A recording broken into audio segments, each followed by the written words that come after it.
God help you. So we always say in the Black Panther Party that they can do anything they want to us. We might not be back. I might be in jail. I might be anywhere. But when I leave, you can remember I said with the last words on my lips that I am a revolutionary. And you're going to have to keep on saying that. What's going on, Triad? It's your man, Kurt from Triad Hip Hop Podcast. And I just want to drop this quick video in our Lost in Thought segment. Keeping in mind with the spirit of Black History Month, I just want to talk about, a little bit about the Black Panther Party, but mostly about Fred Hampton. Since they just dropped a new movie, Judas and the Black Messiah, which I actually did watch, and I thought it was really good. I just felt like that was a good story to talk about, just to kind of go into a little more detail that, the movie didn't talk about. So, like I said, because it's Black History Month, we need to know these stories and we need to know more in-depth information. Now, what I'm doing is just going to scratch the surface. So I'm not really trying to give you every tidbit, but I just want to give you a little more than what you may have seen in the movie. So, like I said, we're going to just talk about Fred Hampton. He was born Fred Allen Hampton in Summit, Illinois. And, and that was in August 30th of 1948. Now, somewhere around 10 years old, 9 years old, his parents moved to Maywood, Illinois. Now, both of these areas are suburbs of Chicago. So they moved to Maywood when he was somewhere around 9 or 10. His parents were both from the South in Louisiana. They had migrated north to Chicago to get away from the oppression in the South that was going on. So that's what happened with them. That's how they ended up there. But yeah, so, and, and when he was young, they say in school that he was very gifted, both intellectually and athletically. He excelled with his studies, but he also excelled in athletics as well. So he was very well-rounded and came from a very nice, area. They weren't like broke or super poor. They came from a decent area. So he had a decent upbringing, you know what I mean? And that's, good, because you don't always want to hear about Black people that come from broken homes and things like that. So, I think that was, for me, that was a good thing to hear, that he came from a very nice area, and he didn't just come out of the projects or something like that. So anyway, and as he grew older, he got into noticing about, the struggle that was going on, not only with people of color, but with all people, even women, He noticed women were being oppressed to a certain degree, but he started seeing organizations like the NAACP, and, he liked what they were doing. So he joined up with them, ended up having a leadership role in the NAACP, In college, he actually majored in pre-law, because once he started seeing what was going on with the police and how they were basically murdering and shooting the average Black person in the streets, and sometimes you could tell that it was illegal for the most part, and so he didn't like that. He wanted to do something about that, so he decided to study pre-law so that he could basically use that to defend against what illegal activities were going on in law enforcement. So, he ended up joining up with the NAACP. He ended up in a leadership position there. And, that was still while he was still a pretty young man, pretty young person is what I mean, But, and he also founded what is known as the Rainbow Coalition.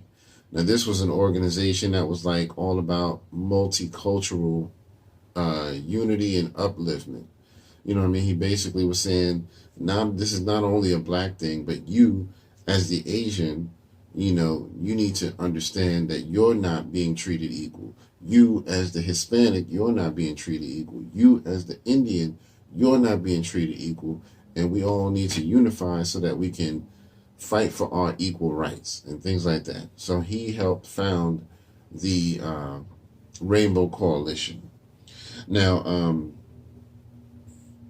under this, when he was doing these things like the NAACP and the Rainbow Coalition, he also noticed the Black Panther Party was starting to rise up and, make a name for themselves because they were doing basically the same thing as he was always fighting for, and he liked what they were doing.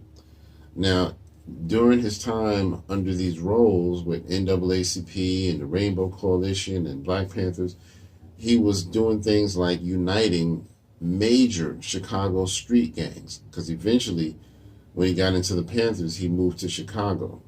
He relocated there because he saw what was going on. Now, there was some major gang activity going on, and he was able to unite several gangs and say, look, you're worse off if you keep fighting amongst each other. That helps you stay poor and uninformed. If you unify, we create this bigger force that can fight this oppression that we're going through, and we can make a bigger difference. And they started to see better improvements among themselves and in their community once they started to unite and just agree that, hey, we're not going to keep doing this, because he's right. The more we kill each other off, the more economically we suffer there as well. So, I really like that about him. He was always a natural leader, and that's why he took on so many leadership positions like the NAACP, Rainbow Coalition, and as the Black Panther Party, he was a chairman there as well. So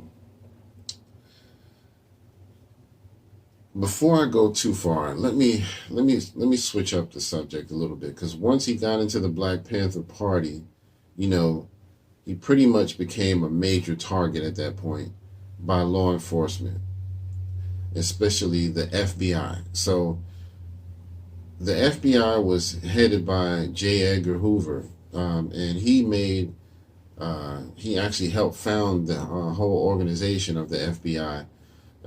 But basically, he developed a program called the Counterintelligence Program, or COINTELPRO, as it was nicknamed. And this is like it's like a covert, basically an illegal covert situation where when they found groups like, let's say, the Civil Rights Movement, the Black Panther Party, the Indian American movement, or American Indian movement, all these movements, the feminist movement, what they would do is basically they would kind of structure it where they would, one, try to infiltrate the organization in some sort of way. They would surveil the organization through illegal surveillance. We're not just talking about just watching you when you walk down the street or whenever they could catch you. No, we're talking about, tapping phones and, all types of illegal, ways that they can get in there and record you and find out what you're doing. You know what I mean? So they would do illegal surveillance. They would infiltrate the organization and basically discredit the organization when once they got their foot in the door. You know what I mean? So that the average person wouldn't want to follow that movement. Oh, you don't want to follow this movement. They're taking away your rights. You don't want to follow these people. They're doing illegal stuff, and they're, you know what I mean? So basically, that's what they would do. So, in 1967, right around that time, he was basically identified as a major radical threat. And they like to use those key words, if you notice. Certain groups love to use those key words. They called him a radical threat. So radical already puts you in a mind frame that he's already out of control. You know what I mean? And that he needs to be stopped. And so, they already put that target on right around 67. The COINTELPRO had been going on since somewhere around maybe 1956. um, and some of it is actually still going on to this day. But for the most part, it got shut down in the early 70s, I believe. But they still use a lot of the same tactics, and just in different ways.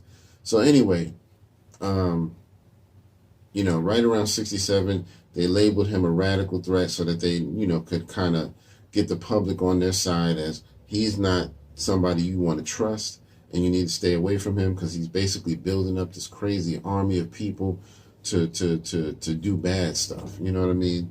And so, the what they did, this is how they basically infiltrated the Black Panther Party. They snatched up, this young black kid who was basically just a petty thief and said, hey, look, we know what you're doing. You're out here stealing cars, and doing all this illegal activity, which was wrong, but, they basically said, we'll let that go away if you do something for us. And that man that they snatched up off the street was William O'Neill. My recruitment by the FBI was very efficient, very simple, really. I'd stolen a car and went joyriding over the state limit, and they had a potential case against me, and I was looking for an opportunity to work it off. And a couple of months later, that opportunity came when FBI agent Roy Mitchell asked me to go down to the local office of the Black Panther Party and try to gain membership. We tried to develop negative information to discredit him, just like we did everybody else. We, meaning the FBI, I tried to come up with signs of him doing drugs or something, and never could. He was clean. He's in the movie. That's why they call it Judas and the Black Messiah, because Fred Hampton would have been that Black Messiah, and William O'Neill would have been the Judas that basically betrayed him. So they took the FBI, grabbed him up, and said, look, here's what we want you to do. You do this for us, we make all your problems go away. You infiltrate this Black Panther Party, act like you're one of their own, get real close with Fred Hampton, and you give us the intelligence that we need, you know what I mean? Meaning you give us that secret information that we need so that we can build a case against them and finally take them out. So, at first, the guy goes along with it because he's like, all right, well, I don't really like it, but it'll get me out of trouble, so I'm going to roll with it. You know what I mean? So, but, this is how they would put that pressure on you, because they would say, hey, we got something on you, and if you want that to go away, we need you to do this. So, you're young and dumb and ignorant. You don't really know. All you know is you don't want to be in trouble. And so you're like, all right, let's do it. And the more it went on and on, the more he realized just how bad it was. But, he was in too deep. It wasn't much he could do. Once he realized it got to the point where they were going to be trying to kill this man, he's like, dang, why? I didn't know it was going this far. I just thought you wanted to stop the organization and disband the whole group and all that. And they like, look, don't worry about what we doing. We're going to handle this, but we need you to do your part. And basically, the story goes that at some point, he was approached by somebody to drug Fred Hampton. In the movie, it's shown that a black man meets him in a bar and says, in a slick talk sort of way, that didn't directly link him to anything, just said, hey, I know a way that you can make this happen. And he puts this, drug in front of him, this little powdery substance, which was later determined to be a barbiturate. And he said, you put that in his drink before he goes to bed, and he'll be basically so sleepy and tired that he won't know what hit him when it happens. And, first, William O'Neill was like, I don't want to do that. I'm not doing that, man. That's too much. He's already like, nervous and, so he tries to tell the guy, he asked the guy, who sent you? Why are you here? Because he wasn't expecting this. He's like, this guy is a brother. He looks like he's a brother. He looks like he should be on my side. So who are you? Who sent you? Who hired you? Where'd you come from? What's your name? And the guy wouldn't give him anything. The guy was just basically like, look, man, I presented something to you. Whether you do it or not is up to you, but this will help you out. And so supposedly, William O'Neill puts the drug in Fred Hampton's drink before he goes to bed, around dinner time when they were lounging and eating food and drinking and all that good stuff. And so during the middle of the night, the cops raid their apartment because a group of them is basically all staying in the same apartment to kind of protect each other. But it's the middle of the night, so they're all asleep. They're not like up and aware of what's going on. And probably somewhere between 3 a.m. and 5 a.m., they bust at the door, boom, boom, boom. It's the cops. And so basically, as the group is trying to wake up and get themselves together before they can do anything, the cops bust in and start shooting at them. Now, the way that the police described it is that, hey, we knocked on the door, we announced our presence, and they started shooting at us. So they're saying that basically the Black Panthers were just sitting in the house. As soon as they heard the door knock, they were like, oh, it's the pigs, kill them, boom, boom, boom, boom, boom. Which is bullshit. Anybody with common sense would know that's not what happened because it's the middle of the night. None of them are really on guard like that. They're just trying to have a good night's rest. And, Fred Hampton's girl is pregnant. She's all, ready to give birth in like 2 weeks or less. So, it's like nobody is really on military guard. So, that's definitely not what happened. I don't believe it for one bit. But even further evidence proved that that's not what happened because they examined in the court proceedings a door that led into the room where they all were being shot at. And it later on proved that the bullets that were found in the door were from the cops. They were from their guns and they were from their direction. There was no bullets that came back from the direction where the people in the house, the party, were sleeping. There was no bullets that came from them and no bullets that came from their direction. So even though that was later proven, it still didn't really help the situation much because what was done was already done. People were already dead, but the surviving members, the people who did survive, were able to tell the real story, and that's how that door was introduced. So, I just bring that up to say that this is kind of one of those major tactics of an oppressive organization. Any oppressor who wants to keep you oppressed is going to do tactics like that.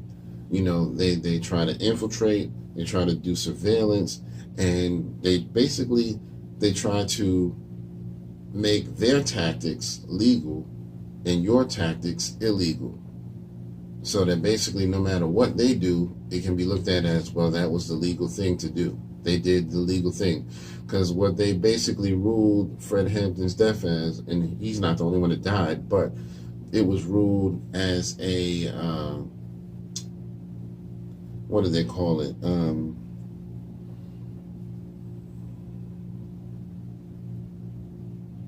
Something sort of like a valid homicide. You know what I mean? Something homicide, but I think it was a word that was such like valid, you know what I mean? Like a legal homicide or a valid homicide, basically. And, basically they're saying, yeah, we killed him, but it was within our legal rights as law enforcement to do that. And so this is why we don't really have good leadership in this day and age. The leadership we have, if you notice, they really don't go but so far. They'll say a few things, but they won't do so much because they're too scared that, hey, I don't want to lose my life. And I get it. Nobody wants to lose their life, but we need more people who aren't afraid to step up and be in that leadership role And that's why I try to use this platform to talk about things like this, because I want to use what little bit of, influence that I have to just say, this is not right. Let's do something about it. You know, and that brings me into the whole thing about hip hop. Because this is a hip hop podcast, but if you notice the state of hip hop in this day and age, what they're doing is a whole new formula. Back in the day when hip hop first started, they knew they didn't like it. So basically the tactic was, let's not pay them a whole lot. Let's give them a couple dollars, but let's not pay them a whole lot because we don't want them to feel too powerful. But now, if you look at it, it's completely the opposite. Now it's, let's throw a whole bunch of money at them, make them feel good, but that'll make them stay at the level that they're at. We grab them while they're young and dumb and a little ignorant, so that they, won't really know how to get past what we're doing. We throw a whole bunch of money at them and make them feel like they're rich, even though what they're getting is still not that much. It's just a lot more than what we used to give them. So, a lot of these young rappers are getting money just thrown at them. And they're thinking, okay, that's because I'm just such a good rapper. I'm such a good entertainer. I'm such a good this. I'm doing the right thing. And to some degree, sometimes it is, but a lot of it is not. A lot of it is to keep you in your place and keep you at a level where you don't want to fight. Because when you get a lot of money, you get comfortable. And when you get comfortable, you think, I don't want no trouble. I don't want no trouble. And so my whole thing is, throwing a lot of money at young, ignorant people. Not that all rappers are ignorant, but a lot of them are young and don't really know much about the world, and they think they're at the top when you're really at the bottom. So, my whole motto is, if you give a fool money, they're going to spend it in a foolish way. You know what I mean? And you see that going on a lot nowadays. So I'm just saying that we all need to step up and do our part to unify and fight for what's right. Just because you're making a lot of money as a rapper doesn't mean that everything is all gravy. And, just because you help your friends and give them a little money, everything ain't all gravy, because that's just you and your friends. We need you as a person of influence to start spreading a better message to your followers and say, look, this is the ignorant shit that I did, but I don't want to do that no more. So let's get past that and let's do better. Don't make the same mistakes I did, And so I call all young people, let's unify, let's stop having this divide between, oh, you the old head and, I'm the young swag, I'm the young fresh dude, we not on the same level. No, we actually are. And we need to stay on the same level so that we can fight against what's dividing us. You know what I mean? We're not different at all. What you're doing as a young person in hip hop is no different than what we did in my generation, but we just called it something different. You know what I mean? All that drug shit was done. It was just called something different. No, we might not have used the word trap back in the 90s. So what? That don't mean we wasn't doing the same dumb shit. Some of us were, some of us weren't. But now, because that's the hot topic, all of y'all just rap about a lot of that same shit. You know what I mean? The drugs, the bitches, selling the drugs, smoking the drugs, taking the drugs, fucking the hoes, getting your dick sucked, all of that, dumb shit. You know what I mean? It's not that nobody ever did that before you. It's just that you shouldn't make that your primary focus all the time. You got to have some variety. And so I really love what people like Fred Hampton did, because he was a natural born leader and he tried to get the people unified to say, you know what, let's stick together. Let's do this shit right way. We're not violent. We're just sticking together. And that's what the real problem is. They don't like that power that's coming from unity. Unity brings power, and they don't like that. So they like, we got to shut this shit down. So let's discredit these organizations. We don't want the civil rights movement to look like a valid organization. We don't want the Black Panthers to look like a valid organization. Let's shut this shit down. And so that's what they did. And that's why right now, most young kids think the Black Panthers were just some military organization who just walked around with guns just saying, yeah, fuck with me if you want to. I'll kill you. You know what I mean? And it wasn't really like that. That's not what they were doing. Yeah, they did have guns and they wanted to protect themselves, but their primary focus was to unify people. They were just saying that we have to protect ourselves because that is our rights. That's our rights to have guns. Period.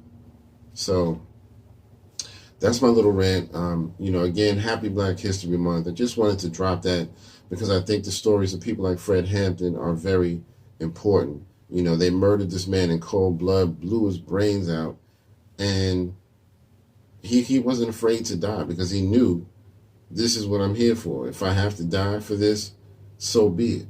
But I'm still going to spread my message. I'm still going to stand up for what I'm standing up for. And, we need to read about people like him, learn about other people, too, in his same position. The Huey Newtons, you know what I mean? All of those types of people. H. Rap Brown, you know what I mean, who I know personally.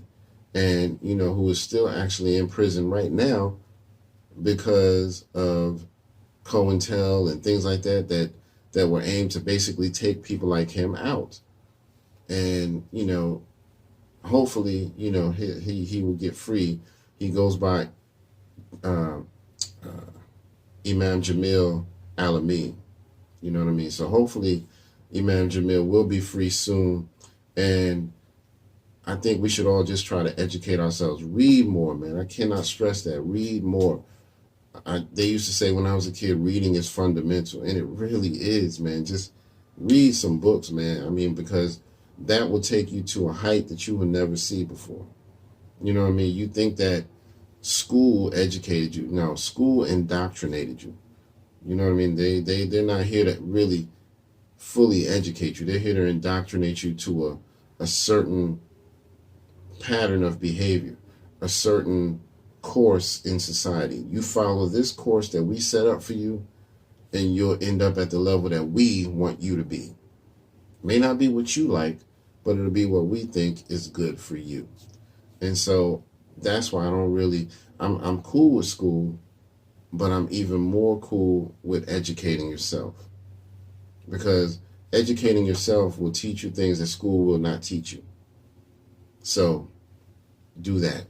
Anyway, that's my rant for Triad Hip Hop Podcast. This is your man Kurt, and I apologize if I offended anybody, but this is me just speaking my truth and just saying, hey, we need to do better. So until next time, peace.